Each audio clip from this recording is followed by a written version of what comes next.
আমরা না, সভাপতি সেক্রেটারি না, সারা দেশের শিক্ষক নেতারা সেখানে বক্তব্য রেখেছে। প্রত্যেকের বক্তব্যই প্রায় দীপুমনির কথা এসেছে, অন্যদের কথা না আসলে।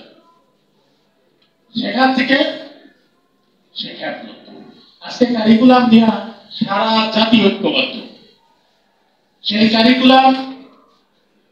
কারিকুলামের বিষয়ে সবচেয়ে বেশি আঘাত আসলো আমাদের সাধারণ সম্পাদকের। বলা হলো যে বিডিএর সাধারণ সম্পাদক এই কারিকুলাম বাস্তবায়নে সহযোগিতা করছে, অসহযোগিতা করছে।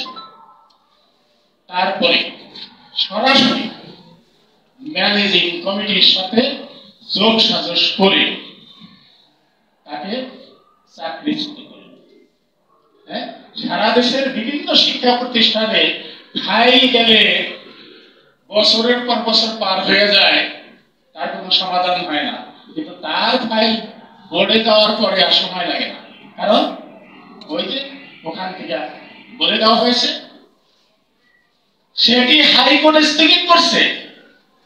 স্থগিত যদি করা হয়, বরখাস্ত স্থগিত যদি করা হয়, তাহলে সে যায় চেয়ারে বসবে, প্রতিষ্ঠান চালাবে, এরপর আইন নিজের গতিতে চলবে।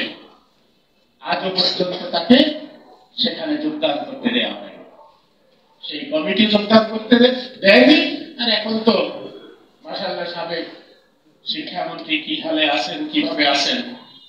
হ্যাঁ, এই 5.5 লক্ষ শিক্ষক কম বেশি সবাই তো কষ্ট পেয়েছে তার কথায়।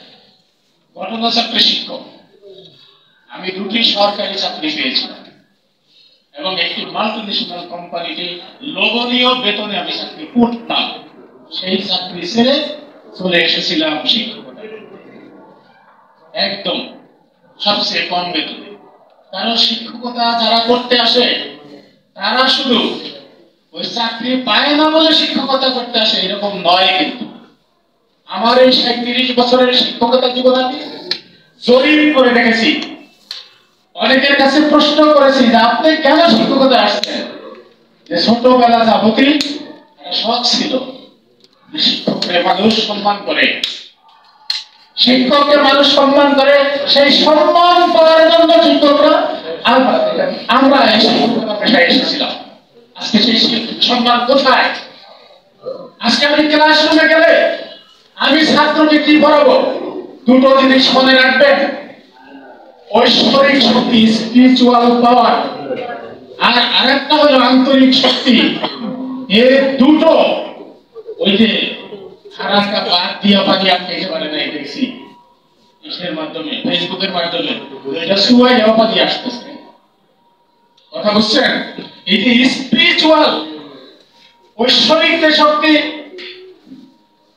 ঝড়ের শক্তি, আর আরেকটা হলো মানসিক শক্তি। আমি ক্লাসরুমে গেলে ছাত্রদের দেখলেই আমার যে আগের যে আবেগ, আমার যে প্রস্তুতি, আমার যে অনুভূতি, সেটি কিন্তু থাকবে না।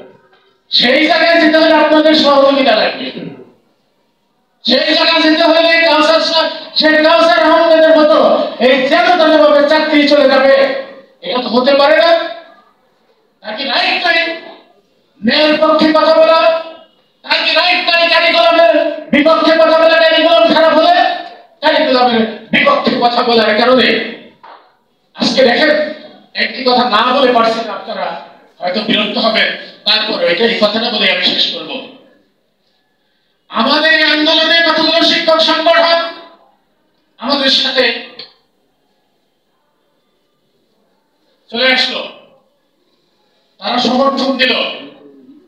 2-3 দিন কিন্তু আমাদের ডায়াসে তারা আমাদের পাশে বসলো। সেই কারিকুলামকে জায়েজ করার জন্য, যেই কারিকুলাম এখন দেশে শতকরা 99 না, আমার মনে হয় 100% লোকে কিন্তু সেই কারিকুলাম পছন্দ করেননি, করবে না। সেই কারিকুলামকে জায়েজ করার জন্য একটি ওয়ার্কশপ করলো।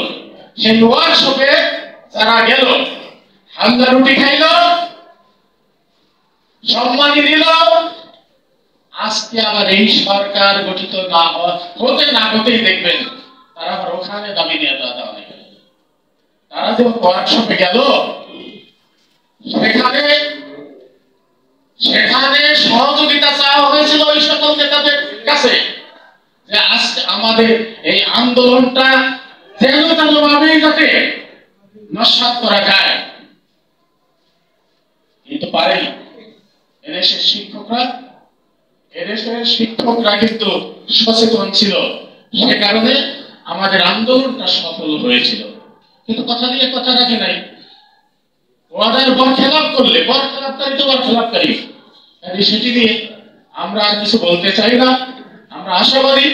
আর একটি কথা এখানে এক সাংবাদিক বন্ধু বলেছিল, সেটা হলো মাধ্যমিক শিক্ষা, এটা একটু হাইট করলাম না কেন, হাইট করি নাই। এই যে আজকে যা হচ্ছে, এই মাধ্যমিক শিক্ষা জাতীয়করণ না করার কারণে এত কিছু হওয়ার সুযোগ হয়েছে। কাজেই এই মাধ্যমিক শিক্ষা জাতীয়করণের সাথে আজকে শিক্ষকদের লাঞ্ছনা গঞ্জনা, তাদের জোর করে পদত্যাগ কেন, ছাত্র ছাত্রীরা টানা হেসরা গাছের সাথে শিক্ষকদের বেঁধে রাখা, এই একটার সাথে কিন্তু আরেকটা ওতপ্রোত ভাবে যেত। সে কারণেই আমরা দুটো জিনিস একত্রে জুড়ে দিয়েছি। সবাইকে ধন্যবাদ জানিয়ে আজকের সংবাদ সম্মেলন